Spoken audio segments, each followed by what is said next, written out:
Le Grand Matin Sud Radio, 7h, 8h30, Patrick Roger.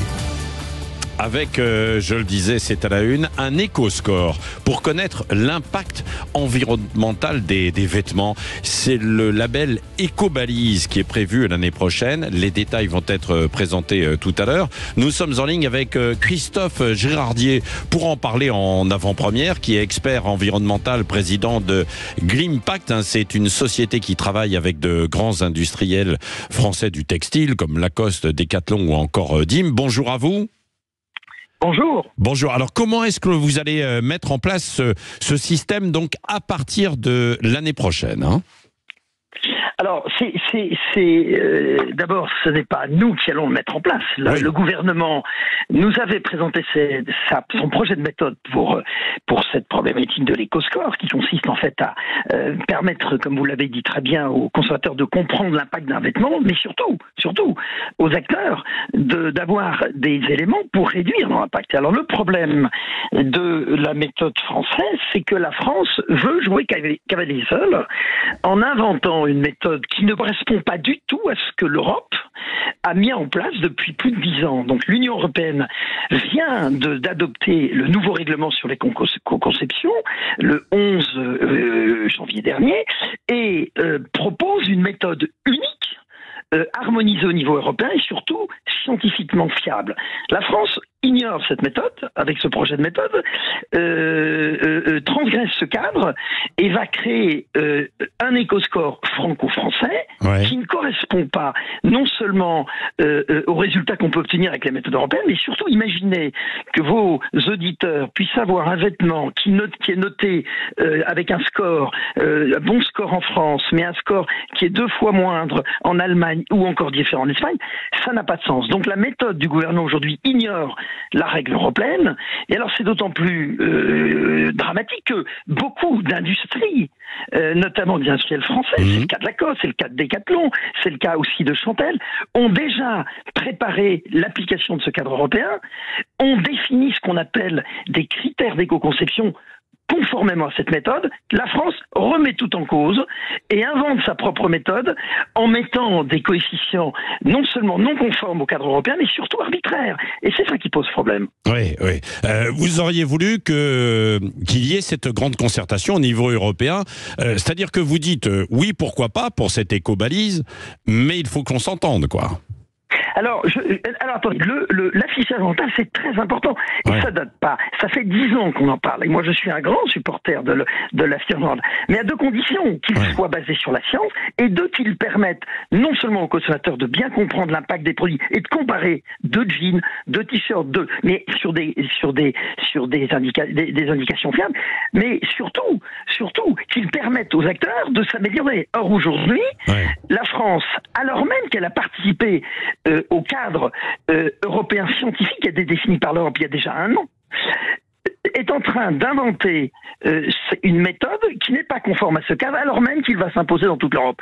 Donc c'est une très mauvaise idée que la France décide de transgresser un cadre qui fait l'objet de 10 ans de travail avec toute la communauté scientifique, dont celle française.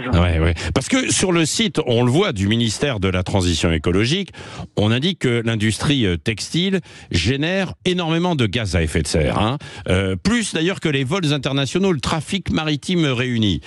Et donc c'est pour ça qu'il faut agir. Et là-dessus, est-ce que vous êtes d'accord ? Oui, c'est vrai. En gros, l'impact. Alors d'abord, il n'y a pas que parce que vous parlez de l'impact carbone. La méthode européenne dit qu'il faut s'intéresser effectivement à l'impact carbone, c'est-à-dire les émissions de gaz à effet de serre, mais il faut s'intéresser à toutes les autres composantes de la crise écologique.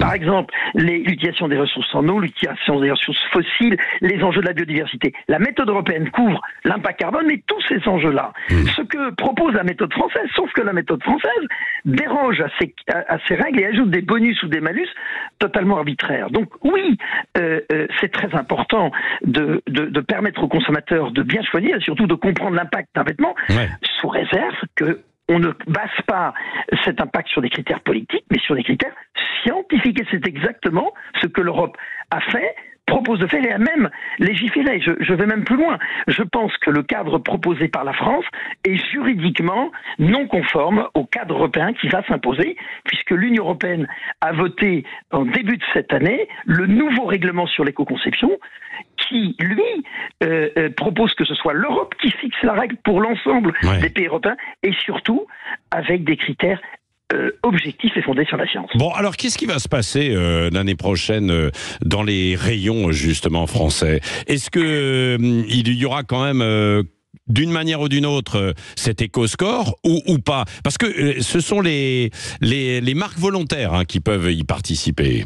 Alors, écoutez, la question est très importante. Je pense, pour être tout à fait clair, le cadre français va être complètement ignoré par la plupart des acteurs.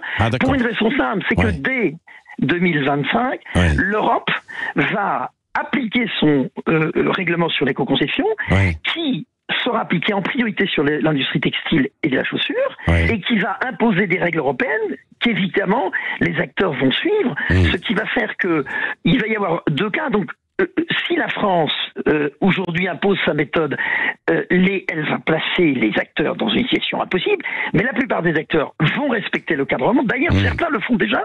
Le groupe Chantel, que nous avons accompagné, applique déjà sur son site internet pour les vêtements le score environnemental européen avant même qu'il soit totalement obligatoire.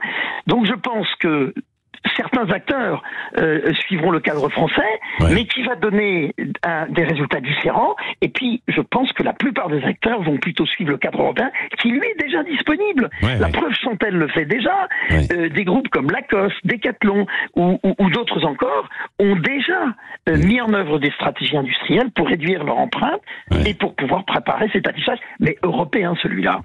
Bon, bah écoutez, on va suivre ça en tout cas. Merci Christophe Girardi, expert environnemental.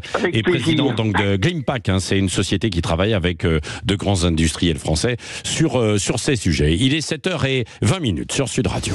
Le Grand Matin Sud Radio, 7h, 8h30, Patrick Roger.